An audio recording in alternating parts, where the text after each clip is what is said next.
Hey guys, Kev here, and I have a review to do for you, or overview to do for you, on the DC Blades designed Shieldon Knives Scythe.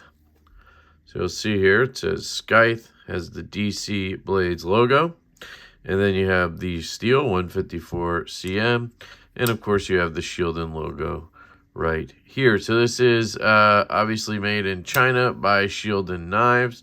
So it is their branded knife, which means it will be more affordable than if it was an OEM project, which I believe is how this started. And we're going to read the paper that I have here because it has some changes and information on it, and I want to read through that.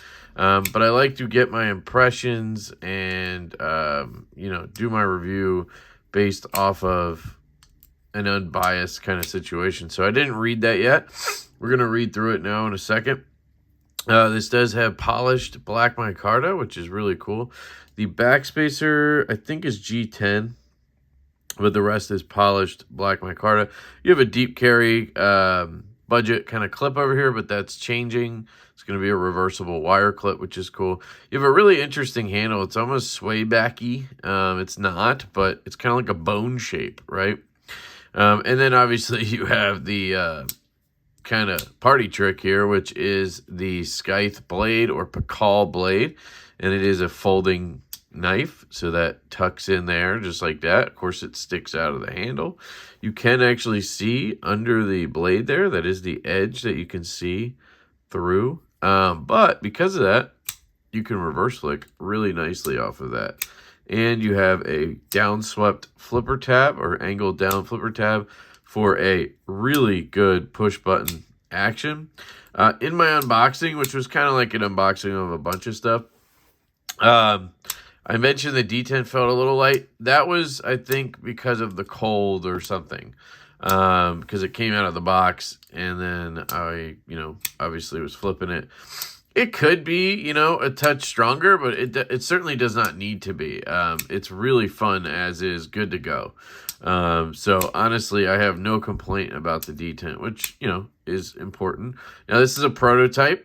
I can sort of attest to the fact that Shieldon in production is not very consistent with a lot of things. So I'm hoping that's not the case here, because it's their own branded knife. They're going to be very careful and take care in QC and all that kind of stuff. But they did an OEM project for me, and it did not turn out too well, and their issue resolution is pretty bad. So I just want to put that out there, because if you buy this and have an issue, I have no idea what's going to happen. Hopefully, with their own branded stuff, they're much better about it. And the people behind the design, DC Blades, Justin, Tier 1 Gear and EDC Reviews, and Old Squirrel Knives, are great dudes. Really cool members of the community doing something awesome. So I don't want what I just said to overshadow that, but I have to put it out there, because it's my personal recent experience, and I would be remiss if I did not mention that. But this prototype is really good. The only issue that I have with this prototype is it has lock stick, and it's not terrible, but it gives a click. Actually, it's catching at the last second there. We'll see if I can show you. You hear it click?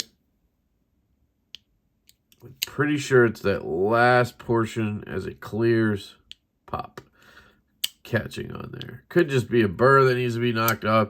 I tried putting rubbing alcohol. It was really dirty in there, oiled and stuff. So I put rubbing alcohol, cleaned all the tang out and everything, but I'm not going to take this knife apart. It's a prototype. I tried to, do what I could. It doesn't really hinder the action, though, because I can easily pop it. It's not like stick. It's more like a click, But I want to point that out. Otherwise, I'm really impressed with this. I guess one other thing is the edge is not very sharp. but I have a feeling this was tested heavily by Justin over at Tier 1 because it just sounds like something he would do. But I did try cutting paper, and it was pretty dull.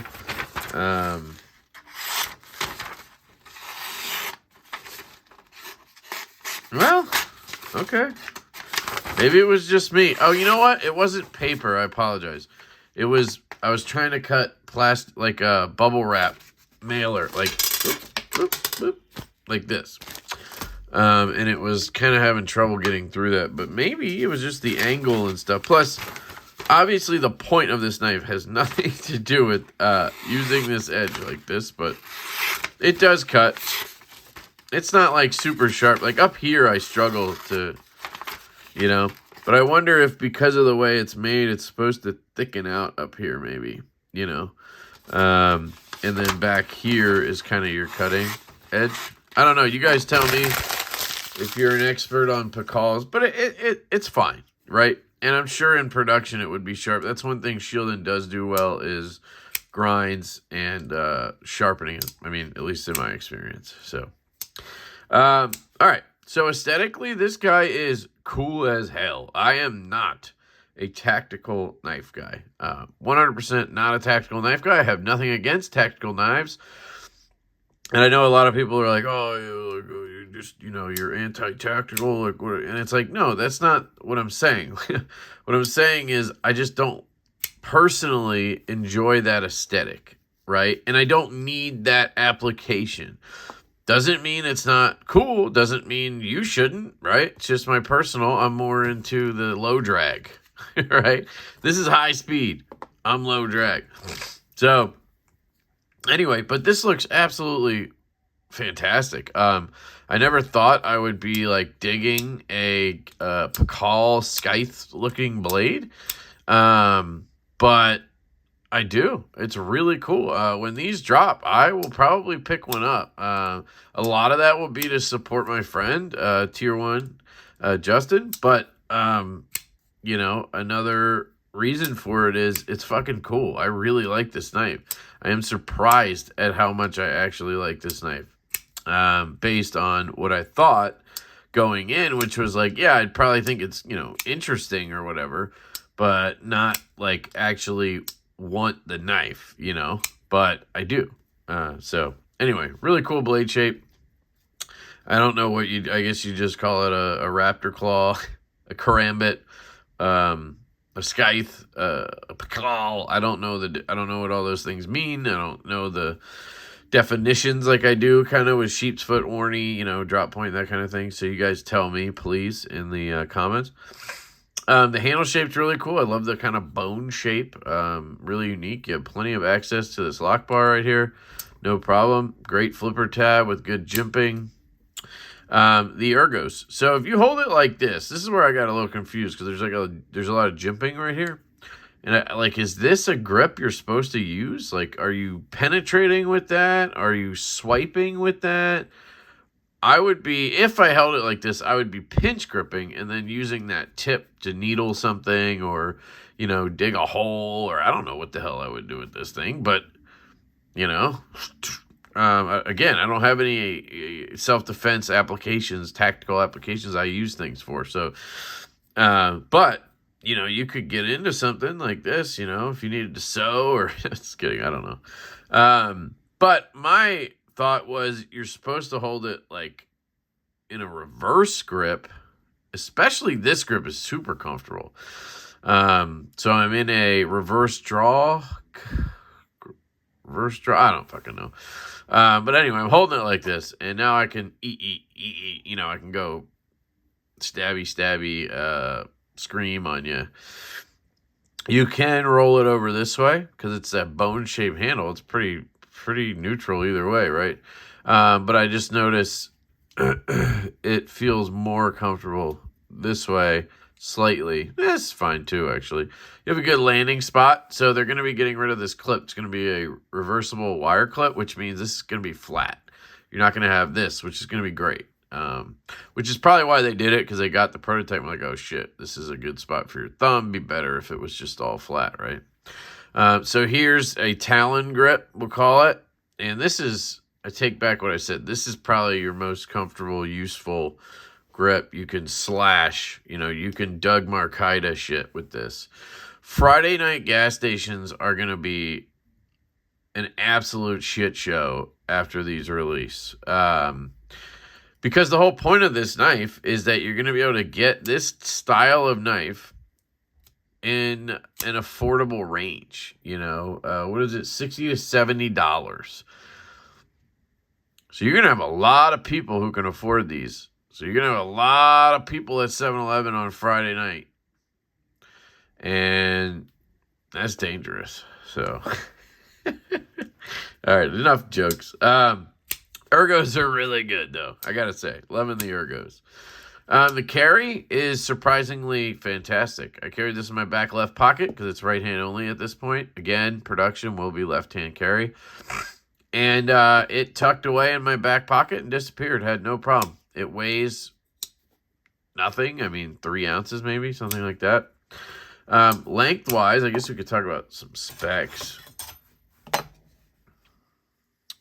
We have an overall length of just over 6 inches. So it is a small boy. It might even be right at 6 inches. So call it 6 inches to 6 1/4 overall. Blade length is roughly 2.5 inches. Handle length is roughly 3.5 inches.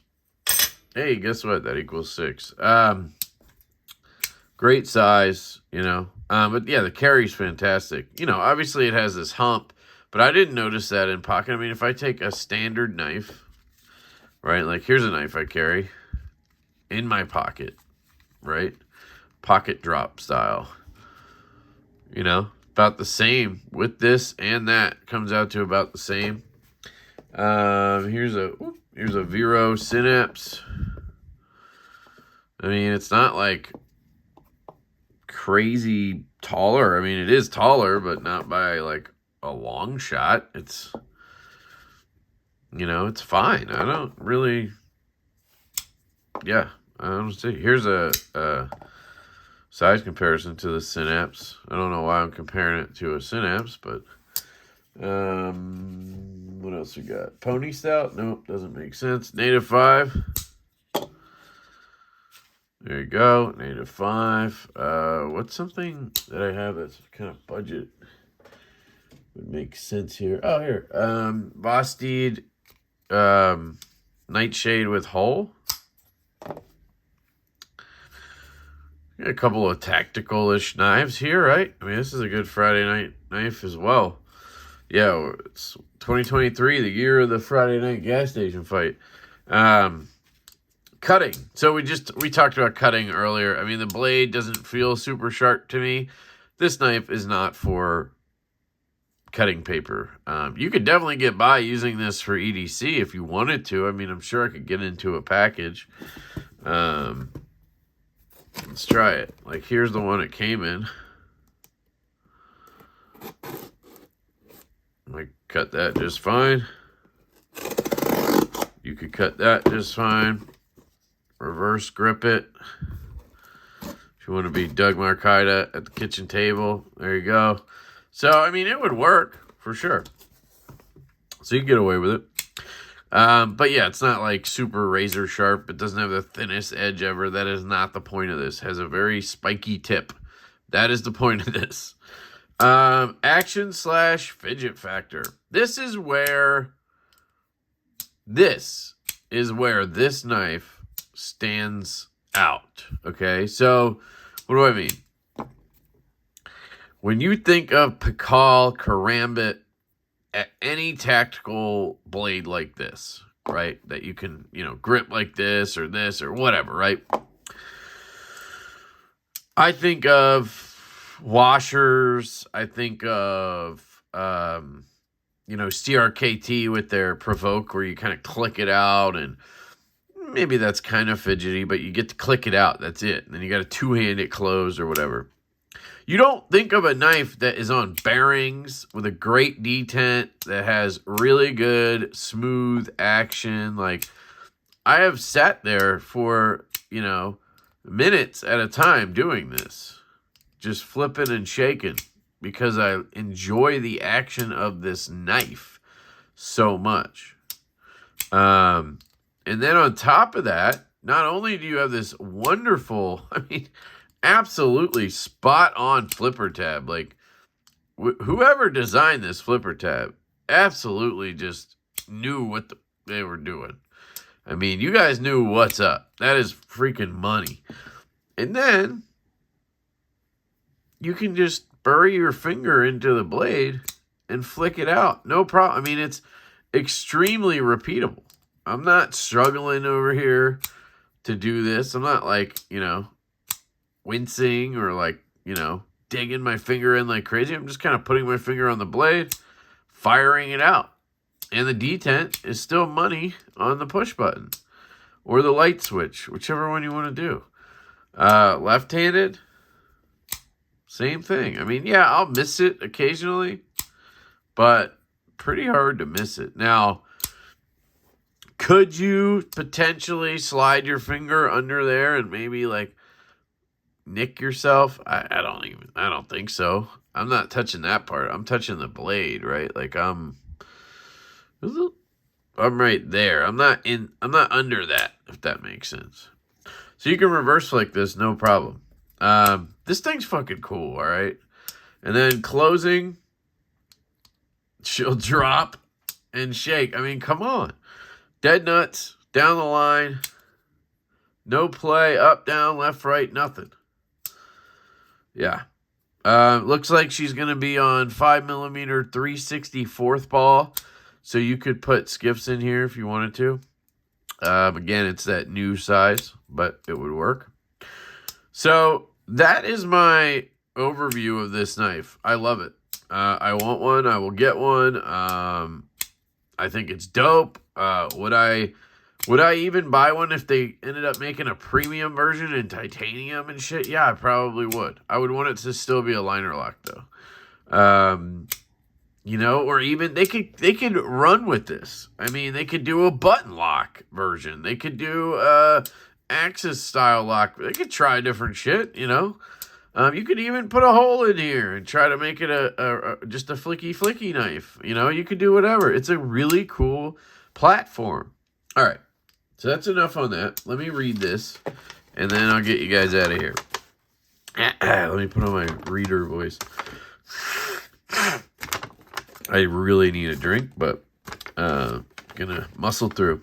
First off, thank you for temporarily adopting our newest child. We've worked very hard over the last 2 years to make this a reality. As you may know already, this is basically a folding version of a somewhat popular design we released in 2021-2022 of the same name, the Scythe. Yeah, I totally forgot about that. They did a fixed blade, more premium, believe in Magna Cut fixed blade in this design. Sorry, forgot that part. Which was impressively made start to finish by Chris from Old Squirrel Knives. And the custom sheets by Guster Leather. Since they sold out before we could really even run an actual pre-order, we figured it would only make sense for us to follow up with a folder version. Smart thinking. During our search for OEMs, we ultimately chose Shieldon Knives based on the quality of another prototype they had made. The rest is history. I think the prototype he's talking about is ours, the Growler, which I agree. They did a great job on the prototype. Ultimately, our main goal with this project was to introduce a budget Pakal to market, something that really doesn't exist, sadly. Now it does. Without slacking on the quality of materials in the process, which Shieldon did a great job with, considering it was something they have never done before. Hopefully, once they make their debut, it will allow more people to experience just how cool and useful the Pakal style really is. Of course, it is not meant to be a workhorse by any means or replace your favorite banger. Ultimately, it's just something that is meant to be small, lightweight, fast, and super concealable that will get you out of a pinch. Make no mistake, though, it's a dangerous little bastard, and I definitely wouldn't want to be on the business end of it. I'm with you. Thanks again. Tier 1 Old Squirrel Knives. Price 60 to 70 bones. 154 cm blade. Stonewash. Finish. Black micarta handle polish. Nested stainless liners. Caged ceramic bearings. The final version will have a small reversible wire clip. Not the eyesore it has now. I don't mind the standard ones at all, but it just doesn't fit this design. Can be read on camera. Awesome. So, in closing, this is flippin' awesome. That's pretty much the the long and short of it. So if you stuck around for this, there's the quick synopsis. It's dope, and I'm getting one. So anyway, I love you guys. Thank you to Justin over at Tier 1 Gear and EDC Reviews for letting me check this out, or I should say Justin over at DC Blades. Really appreciate it. Old Squirrel Knives. I hope to chat with him in the future, maybe get to know him a little bit. But so far, their work is fantastic. They're taking their time, making sure they do this right, and coming out with a banger. And that is exactly what I see here, a budget banger. So, love you guys. Hope you have an absolutely fantastic day. Oh, and I don't know the release date or any of that stuff. I think they just got the prototypes. Once they agree to whatever, then they'll put it into production. So you're probably looking at, end of the year, mid to end of the year probably. And it will be a Shieldon branded knife. So you will see this at dealers. So that's cool. Love you guys. Hope you have a fantastic day. And I will catch you later.